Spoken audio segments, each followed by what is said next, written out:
A man knows when something is off. The rhythm of the hammer, the crackle of the forge, things you can trust. A wife who flinches at your touch?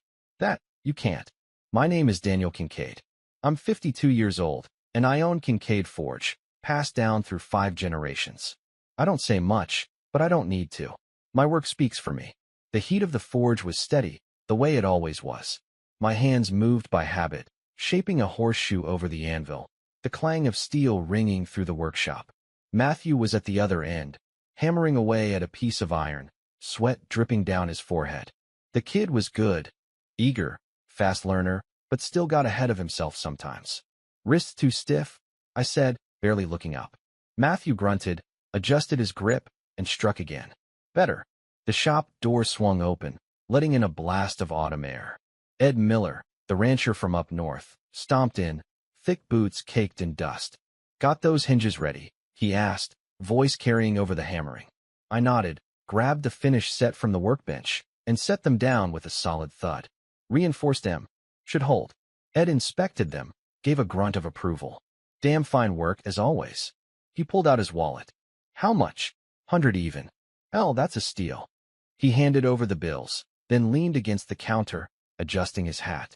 Saw your wife in town earlier. Looked real dressed up. Where's she headed? I barely glanced up. Didn't ask. Ed chuckled. That's marriage for ya. You still coming to the harvest dinner next weekend? Maybe. Ed nodded, gave Matthew a quick keep at it, kid, and headed out, boots scuffing against the wood floor. I set the money in the lockbox under the counter, then went back to work. Ellie had been dressing up more lately, running errands that took longer than they used to, coming home with that faraway look in her eyes, like she wasn't really there. It didn't sit right. The dinner table had always been quiet, but lately, it felt like silence had weight. She'd push her food around, glance at her phone, try to act normal. Tonight was no different. I cut into my steak, took a bite, chewed slow. Where'd you go today? She didn't look up. Ran some errands. Stopped by the bookstore. Which one? She hesitated, just for a second. The one by the bakery. The one that had closed last month. I didn't say anything, just nodded and kept eating. She shifted in her seat. Might go visit my sister next weekend. Yeah. She and the kids want me to come up for a few days. Another lie. I wiped my mouth, set my napkin down. Take the car if you need it. Her fork clinked against the plate. She glanced up, searching my face like she was trying to figure out what I knew. I didn't give her anything. After dinner, I went back to the shop. The forge had cooled, but I stoked the embers back to life, heat rolling over my arms. Metal didn't lie to you. It didn't shift and change when you weren't looking. It was honest. You put in the work, you got the result. People weren't like that. Matthew came back, pulling on his gloves. Need me to finish those brackets for Mrs. Talbot? I nodded. Keep him even. He worked quietly, only the hammer and the hiss of steam filling the shop. After a while, he asked, You ever think about taking a break? I snorted. For what? He shrugged. I dunno. Maybe go somewhere. Do something different. I shook my head, adjusting the piece I was working on. This is what I do. Matthew didn't press. He knew better. I let the fire burn long into the night, keeping my hands busy, keeping my mind steady. Something was coming. I could feel it. And when the time came, I wouldn't be caught off guard. The next morning, the sky hung low with gray clouds, the kind that threatened rain but never quite delivered. I didn't mind. Weather didn't change much inside the forge. The fire burned just the same, and there was always work to do. Matthew showed up early, wiping his hands on his apron as he stepped inside. Got the nails done for Mr. Carter. What's next? I nodded toward a stack of iron rods. Brackets for the general store. You know the measurements. He nodded and got to work. No wasted words, no standing around. That's what I liked about the kid. By noon, I was in town, picking up supplies. Maggie, the housekeeper at the Ironwood Inn, was outside, wiping down a table, her sharp eyes darting around like they always did. The kind of woman who noticed everything, remembered even more. Morning, Daniel, she called, setting down her rag. Mornin'. She tilted her head, glancing me over. Been busy at the forge? Always. She pursed her lips, wiped her hands on her apron. You and Ellie doing all right? I met her gaze. Why? She shrugged, too casual. Saw her at the Foxglove Hotel the other day. Thought she was meeting someone for work, but she looked different, like she didn't want to be seen. I didn't move. Didn't blink. That's so? Maggie nodded, watching me, waiting for a reaction. When she didn't get one, she sighed. Probably not my business. Just thought you ought to know. I tipped my hat. Appreciate it. I left without another word, walked down to the hardware store, and picked up what I needed. My hands were steady, same as always, but something sat heavy in my gut. On the way home, I paid attention. The roads. The turns. The Foxglove Hotel sat just outside town, a place too nice for quick business meetings, too discreet for casual guests. The kind of place men like Whitmore spent their money on. That night, I watched Ellie closer. She came home late, claiming she lost track of time. She set her bag down, went into the kitchen, moving like nothing was wrong. I leaned against the counter. Where were you? She didn't flinch, but her shoulders went stiff for half a second. Ran into Lisa. We got coffee. I let the silence stretch. She glanced at me, forced a small laugh. Why? You keeping tabs on me now? No. I picked up my glass, took a slow sip. Just asking. She turned away, busied herself with the dishes. It's nice to have a life outside of routines, you know. I set the glass down. Yeah, I know. Later that night, when she was asleep, I got up, walked through the house, taking note of things I hadn't before. The way her jewelry sat different on the dresser. The faint scent of cologne in the hallway. The mileage on her car. I went into my office, opened the lockbox, and started moving things. Bank statements, land deeds, insurance papers. I had never thought to double-check before. Never had a reason to. Now I did. By the time I was done, the important things were locked away where only I could get to them. Ellie was still asleep, curled on her side, looking peaceful. I watched her for a moment, then turned off the light. It was a quiet thing, that kind of betrayal. Not loud, not dramatic. Just a shift, like the way a crack forms in metal before it breaks. I wasn't going to let myself be broken. A week passed, and I didn't say a word about what I knew. I worked, ate, slept. Same as always. Ellie kept up the act, pretending everything was fine, but I saw it in the way she moved, too careful, too aware of herself. The guilt hadn't set in yet. She still thought she was ahead, that I was none the wiser. I let her believe it. Midweek, I drove into town under the excuse of picking up a new order of coal for the forge. Instead, I stopped by the Ironwood Taxi Depot, a squat building just off Main Street. Inside, the dispatcher, Roy Mercer, sat behind a cluttered desk, headset on, cigarette smoldering in an ashtray beside him. He glanced up as I stepped in. Kincaid, thought you did your own hauling. Usually do. I leaned against the counter. Figured I'd ask you something while I was here. Roy took the cigarette from his lips, tapped it against the tray. What's on your mind? My wife's been taking a lot of cabs lately. Thought she preferred to drive. He shrugged, reaching for a clipboard. What's her name? I didn't answer right away. Just looked at him. He nodded, flipped through the sheets. Kincaid. Yeah, Eleanor Kincaid. She's been getting picked up near your place, always heading out toward the lake. Summerhouse District. I exhaled slow. That right. Roy rubbed his jaw, watching me. You need me to stop sending cars her way? No. Just needed to know. I slid a few bills across the counter, nodded my thanks, and left. I knew the place she was going. Gerald Whitmore's summer house, the kind of place you didn't own, you had it maintained. A property for entertaining, impressing, indulging. A place where a woman like Ellie, restless and looking for something new, could feel like she was stepping into another life. That evening, she walked through the door, setting her purse down like it had been just another day. I was at the kitchen table, sharpening a set of chisels. How was your sister? I asked without looking up. She hesitated, then pulled off her coat. Good. Kids are getting big. I set the chisel down, reached for the next. Did you bring anything back? Another pause. Forgot. Next time. I nodded, running the whetstone along the blade. She lingered in the doorway for a second longer, then left the room. The next morning, I went to the bank, had her name removed from the joint account. Opened a private one for myself. Locked down what mattered. She still thought she was ahead. That she was playing it smart, keeping everything under control. She had no idea she'd already lost. Friday evening, I parked my truck a quarter-mile from the summer house and killed the lights. The lake was still, reflecting the porch lights of the house against the water. I sat for a minute, watching, listening. The wind pushed through the trees, rustling dry leaves, but there wasn't another sound. No traffic, no neighbors. The kind of place where people did what they wanted and expected no one to notice. I stepped out, boots crunching against the gravel. I didn't bother being quiet. Walked up the driveway, past the polished black sedan parked near the entrance. Whitmore's, no doubt. Expensive, like everything else about him. The door wasn't locked. Inside, the place smelled like wine, perfume, and money. Polished floors, thick rugs, art on the walls that probably cost more than my forge. A glass sat half-empty on a table near the couch, lipstick on the rim. Footsteps. Then voices, low, murmuring. I followed the sound down a short hallway, past a half-open door. Ellie was sitting on the edge of the bed, wrapped in a silk robe, hair damp like she'd just showered. Whitmore stood near the dresser, buttoning his shirt, calm as ever. Neither of them saw me until I was leaning against the doorframe.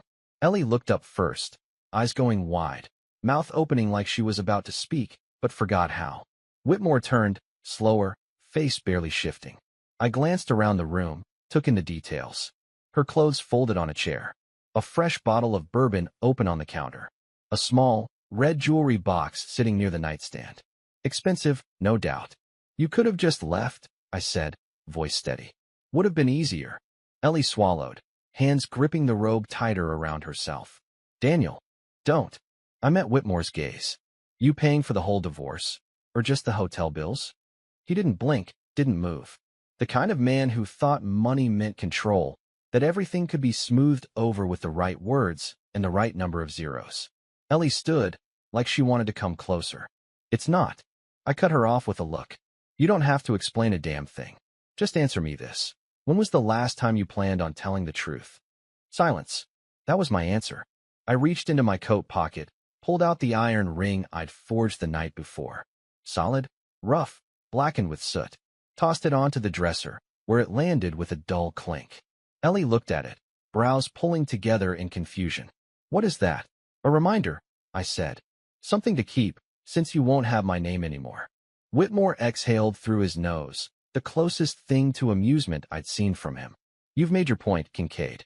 No need for dramatics. I turned to him slow. You think this is dramatic? His jaw twitched, but he didn't say anything. I stepped back into the hallway, then glanced at Ellie one last time. Don't come home. I walked out, shutting the door behind me, and left them standing there, with nothing but each other and the wreckage they'd made. The house was quiet when I got back. Not the kind of quiet you appreciate after a long day's work, but the kind that settles deep, like something hollowed out and left behind. I stood in the doorway for a moment, listening. No footsteps.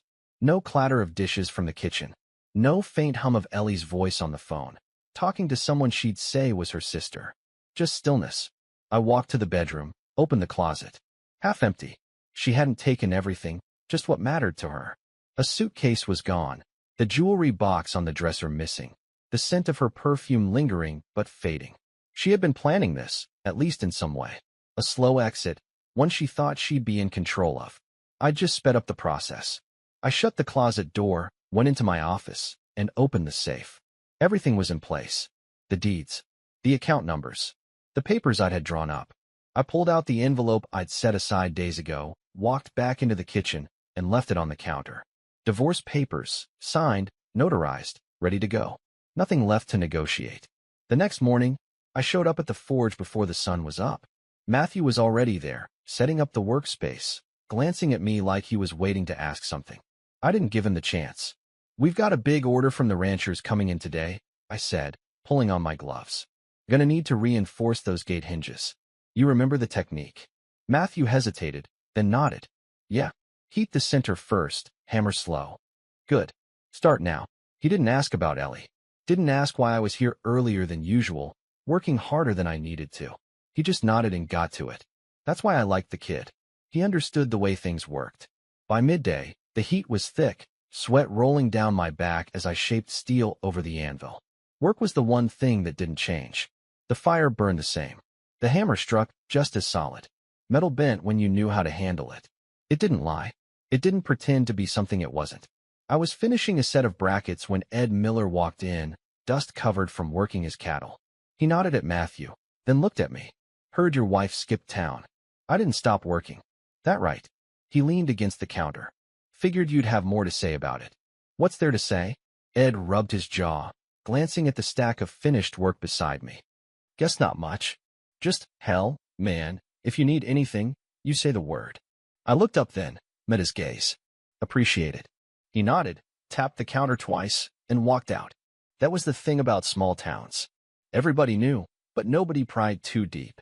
If a man wanted to talk, he would. If he didn't, folks let him be. By evening, I was back at the house. It felt bigger now, with just me in it. I stood in the doorway of the bedroom, looking at the empty side of the bed.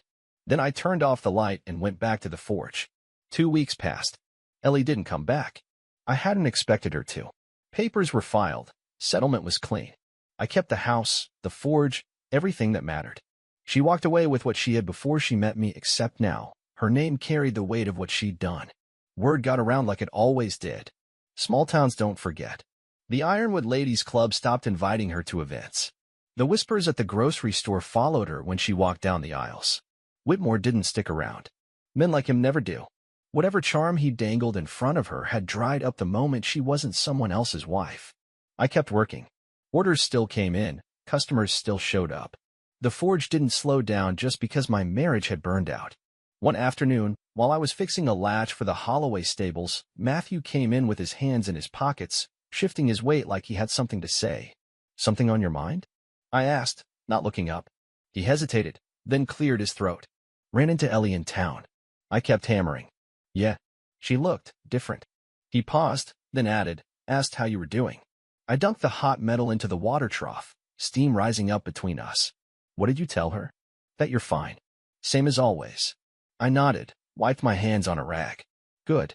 Matthew exhaled, rocking back on his heels. She said she might write. I tossed the rag onto the workbench, met his eyes. I won't read it.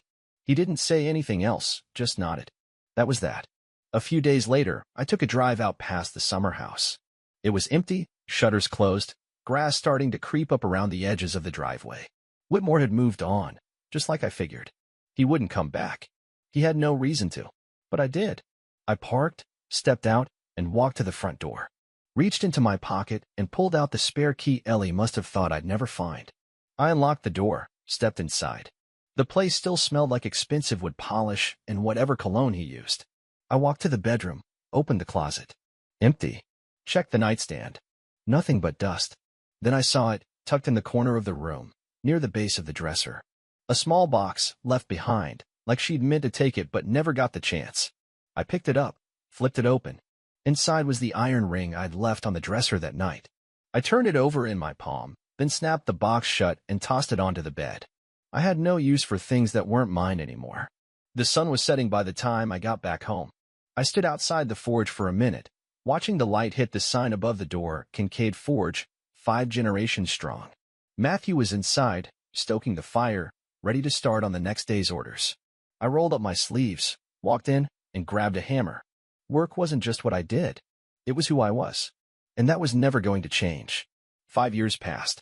The forge never stopped. Seasons came and went, but the fire burned the same. Matthew was no longer an apprentice. He was a partner. He'd earned it. His hammer strikes were sure, his hands steady. Customers trusted him now, not just because he worked under my name, but because he'd built his own. I still worked every day. I still came home to a quiet house. But it was mine, through and through. No lingering perfume, no soft lies hanging in the air. Just the scent of iron, sweat, and the kind of peace that only comes when you know exactly where you stand. One afternoon, while I was at the general store, picking up some nails and a bag of coffee, Ed Miller caught my eye from across the room. He wandered over, tipping his hat, his usual smirk on his weathered face. Got a letter for you, he said, fishing into his jacket. I didn't take it right away. Who from? Ed just raised an eyebrow. Who the hell do you think? I took it, turned it over. My name, written in that familiar cursive. No return address. Guessing you don't want it, Ed said. I folded it once, tucked it into my pocket. Didn't say that. He grunted, crossing his arms. You gonna read it? I grabbed the bag of coffee off the counter, tossed a few bills down. Already know what it says. Ed watched me for a second, then nodded, like he understood something without me having to explain it. Figured. I left, went home, and didn't open the letter.